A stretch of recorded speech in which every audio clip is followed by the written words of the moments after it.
When you think of classic Nickelodeon cartoons, what comes to mind? Maybe Rugrats' Hey Arnold or the unstoppable juggernaut that is SpongeBob SquarePants. These shows have stood the test of time, becoming not just childhood favorites but cultural icons.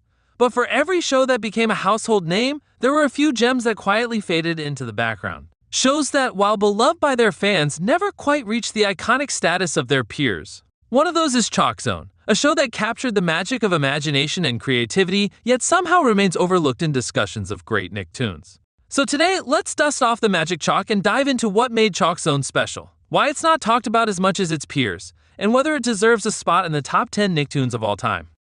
Premiering in 2002, ChalkZone was a Nicktoon created by Bill Burnett and Larry Huber. It told the story of Rudy Tabooty, a young artist who discovers a magic piece of chalk that opens a portal to an alternate dimension, ChalkZone. This is a world where every chalk drawing ever erased comes to life, creating a vibrant, chaotic, and endlessly imaginative universe. The concept was as creative as it sounds, part adventure, part comedy, with an endless playground of possibilities that appealed to anyone who ever doodled in class or dreamed of their drawings coming to life. Joining Rudy on his adventures were his best friend Penny Sanchez and Snap, a sassy blue chalk drawing with a larger-than-life personality. Together, they navigated the dangers and wonders of ChalkZone, from mischievous drawings to collapsing chalk cliffs, offering a mix of humor, action, and heartfelt moments.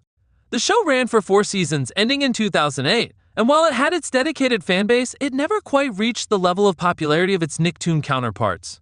At its core, ChalkZone stood out because of its boundless imagination.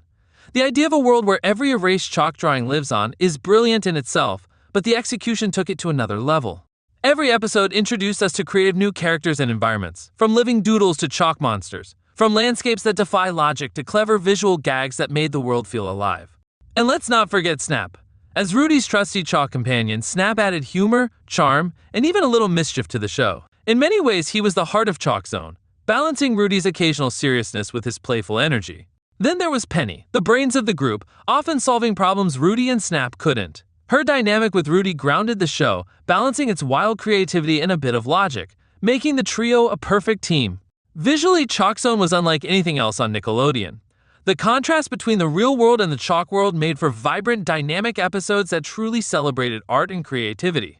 The mix of traditional animation and the chalk-based designs gave the show a unique aesthetic, one that still stands out when revisited today. The show wasn't just about creativity, it was a celebration of imagination itself, with Rudy's chalk creations often reflecting his emotions, ideas, and problem-solving skills.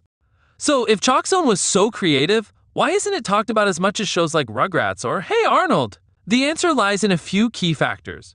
First, timing. ChalkZone premiered during a transitional period for Nickelodeon. By the early 2000s, shows like SpongeBob and Fairly OddParents were dominating the network, overshadowing newer shows like ChalkZone.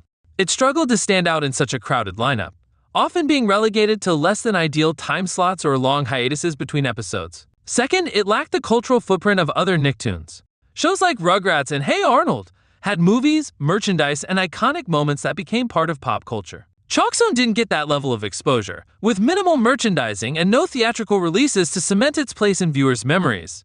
Third, its niche appeal may have worked against it. While beloved by a core audience, its concept didn't have the same universal relatability as slice-of-life shows like Hey Arnold!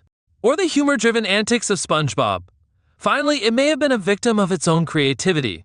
The show's abstract and sometimes surreal nature, while refreshing, may have been harder for broader audiences to connect with compared to more grounded or slapstick-oriented Nicktoons. This brings us to the big question: does ChalkZone deserve a spot among the top 10 Nicktoons of all time? When you compare it to giants like SpongeBob and Avatar: The Last Airbender, ChalkZone may not have the same depth or widespread appeal. However, it's hard to deny the originality and heart behind the series. The show was a testament to the power of imagination, a reminder that creativity knows no bounds. For those who grew up watching it, ChalkZone represents the limitless potential of what we can create, a world where even the erased and forgotten have a place. In the end, ChalkZone may not have had the longest run or the biggest cultural impact, but it left a lasting impression on those who watched it. It's a reminder of a time when Nicktoons were unafraid to experiment and push creative boundaries. If you've never seen ChalkZone, it's worth revisiting or discovering for the first time. And who knows, maybe with enough love, this forgotten gem could find its way back into the spotlight. What do you think of ChalkZone? Share your memories in the comments below.